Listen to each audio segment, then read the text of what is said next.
Pernahkah mendengar istilah Malacca Dilema? Ada yang tahu, ada yang tidak tentunya. Oke, nggak apa-apa. Saya akan memulai video ini sesuai dengan janji saya untuk mengingatkan tentang Malacca Dilema atau Selat Malaka pentingnya bagi Cina. Setelah pemimpin besar Cina Deng Xiaoping menggaungkan reformasi ekonomi Cina, maka Cina menyadari bahwa Cina bergantung pada energi dari luar Cina. Sayangnya, Cina tidak mempunyai cukup cadangan energi nasional, baik itu berupa BBM, batu bara, uranium nuklir yang saat ini dapatnya dari Mongol, dan 85% harus diambil dari luar Cina. Mulailah mereka membangun strategi tentang minyak, gas batu bara, dan sumber energi lain, termasuk uranium. Gas dari Myanmar dan Pakistan ditarik namun tidak bisa dipipakan melalui sisi timur Cina, hanya sebagian barat Cina dan tengah yang saat ini banyak penduduknya. Sebagai catatan, 70% penduduk Cina berlokasi di sisi timur Cina, ke arah utara dan selatan. Semua daerah industri di tepi pantai pelabuhannya sisi timur. Karena itu infrastruktur yang dibangun semua di sisi timur dan semua menyambung wilayah industri. Semuanya jalanan, kereta api, pelabuhan laut, semua di sisi timur adalah untuk penunjang industri dan niaga. Mereka meniru Amerika tahun 40-an dan tahun 60-an. 20 tahun Amerika membangun criss-cross, jalan bebas hambatan di seluruh Amerika dan kereta api. Dan itu adalah semua menyambung jalan industri dan kebutuhan logistik. Itu yang terlebih dulu, bukan untuk kebutuhan kendaraan pribadi. Itu adalah strategi Cina dan itu adalah strategi Amerika. Cina menarik gas dari Pakistan dan Timur Tengah akhirnya harus dibuat dalam bentuk LNG karena jalan laut lebih murah.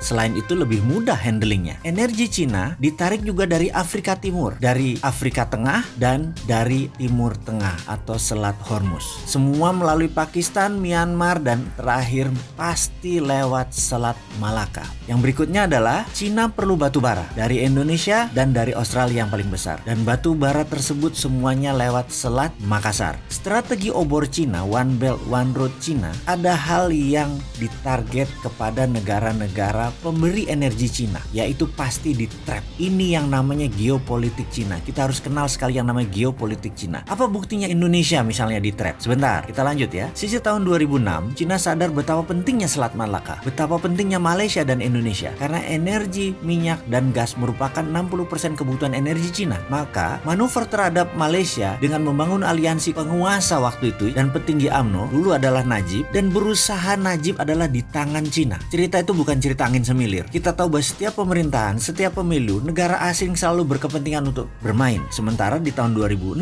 Indonesia itu masih American boy banget. Cina tetap pintar. Dia merangsek perlahan dan Cina dapat batu bara gede-gedean di zaman waktu itu. Oke, sejauh ini kita mulai mendapatkan beberapa buah fakta. Fakta pertama, pentingnya Selat Malaka bagi Cina. Fakta kedua adalah pentingnya batu bara Indonesia untuk Cina. Sekarang kita mengandaikan, kalau Anda adalah Xi Jinping, Presiden Cina saat ini, apakah Anda tidak akan mencoba mengendalikan Indonesia dan Malaysia? Jawabannya adalah harus. Sekarang kalau kita jadi Indonesia, apa manfaat yang Indonesia dapat dari Cina saat ini? Rasanya berat sebelah. Cina dapat lebih banyak manfaatnya. Cina dapat Selat Malaka, Cina dapat batu bara, surplus perdagangan Cina lebih besar, kita impor semuanya dari Cina. Secara dagang kita tekor, secara pemanfaatan lahan kita tekor, secara sumber daya alam kita tekor. Belum lagi strategi pinjaman Cina. Bayangkan, kita secara fisik meminjam uang proyek dari Cina. Begitu pinjamannya selesai, proyeknya terdepresiasi bahkan nilainya jadi nol. Jadi apa yang kita dapat? Gak ada dapat apa-apa. Kemudian kita bisa melihat bahwa kalau kita protes ke Cina, mereka tidak boleh lewat Selat Malaka, mereka muter lewat Papua Nugini, itu bisa menambah 7 hari baru kapal dari Selat Hormuz bisa sampai Cina. Ini terlihat naif, terlihat kayak anak kecil.